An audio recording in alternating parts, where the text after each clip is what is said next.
Welcome to Conservation Nation. I'm your host, Gabriella Hoffman. All across the country, different states, especially those out west, are suffering from high-intensity fires because of the lack of proactive forest management. We're going to be going to two states, Montana and Pennsylvania, to find out why this is essential and what are the obstacles to forest management as they currently stand.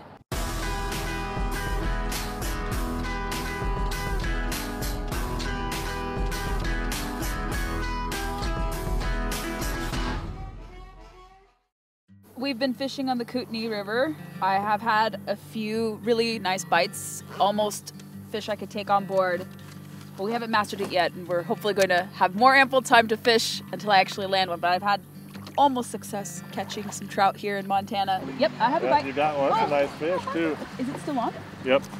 Our report begins in Montana, a state like much of the West that is prone to high-intensity fires. The Treasure State is home to 22.5 million forest acres, of which 85% fall under the purview of the National Forest System. Of those total forest acres, 8.8 million are non-reserve timberlands that are open to harvests.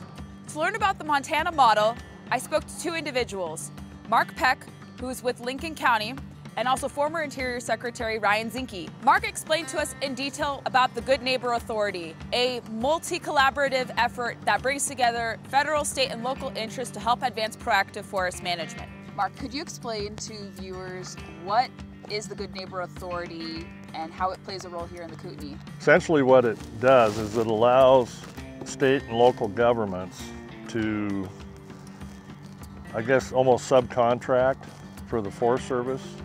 The proceeds that come off a sale from the Forest Service go into the general fund, back into the black hole of Washington, D.C. And then it's redistributed, trying to get their budget for the next year to continue the work. Under the Good Neighbor Authority, that money comes back to the project area. They don't have funding built in to come back in 10 years and do that pre-commercial thinning we're talking about.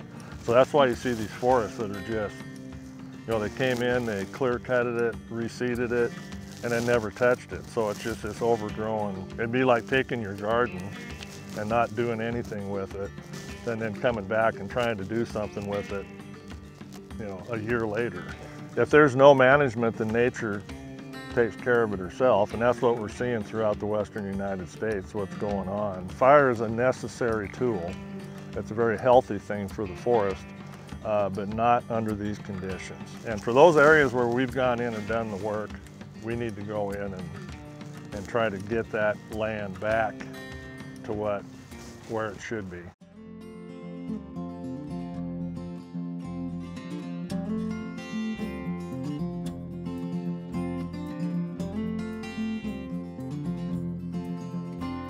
Montanans felt the impact of the suspension of the prescribed burn program.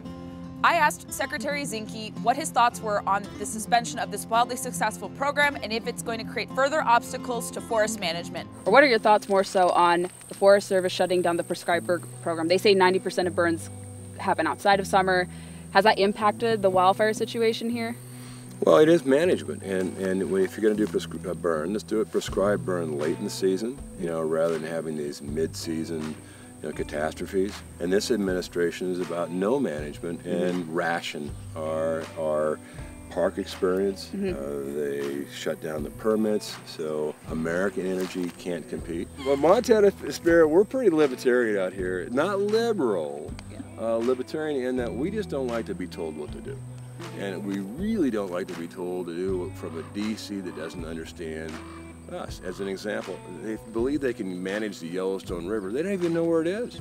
Their only context with the Yellowstone is a Kevin Costner series, which was very good. And Beth is tough, I'll grant that, but it's really not Montana. Right. And so here it's always better to push decisions to the state and local communities where people have a buy-in. They understand the water systems and how important it is. In Montana, we enjoy our public lands.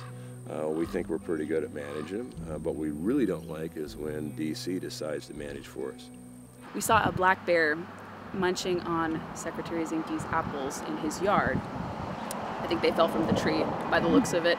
And it was just very docile, not threatening, surprisingly, but we kept our distance, of course, but that was kind of cool to see that really close. From Montana, our travels took us to northwestern Pennsylvania to get a complete overview of active forest management. There I saw private forest practices firsthand against the backdrop of the Allegheny National Forest. Pennsylvania's forests are largely privately held. We shadowed Kenny Kane of Generations Forestry, a timber management company that offers customers timber appraisals, timber marking, and prepares product for bidding. The timber industry in Pennsylvania is about a $20 billion a year industry and creates around 60,000 jobs. If you would convert Pennsylvania in its Latin words, it would be known as Penn's Woods. So 60% of the land mass in Pennsylvania is covered in forest land. That's about 17 million acres. Today, the forest products industry and all natural resource companies are in quite a battle where everyone's more into preservation versus conservation. And there's a fine line between it. Preservation, you're just letting these trees grow and grow, but these trees have a life cycle. So a lot of our forests they're past economic maturity, they're reaching biologic maturity, and timber harvests need to take place so that we have the renewable resource, so we have regeneration and we have forests for the future. All the recreation that we have does come back to the timber industry in Pennsylvania, where you aren't going to be able to shoot a big buck in a wide open stand that you can see for 300-400 yards.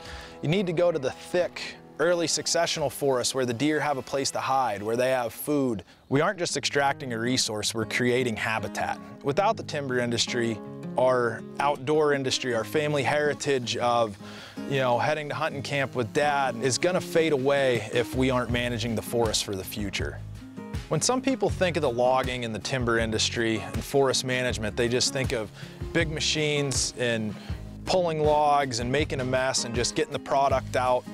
And that's not what goes into it. Each tree's chosen to be harvested for a reason.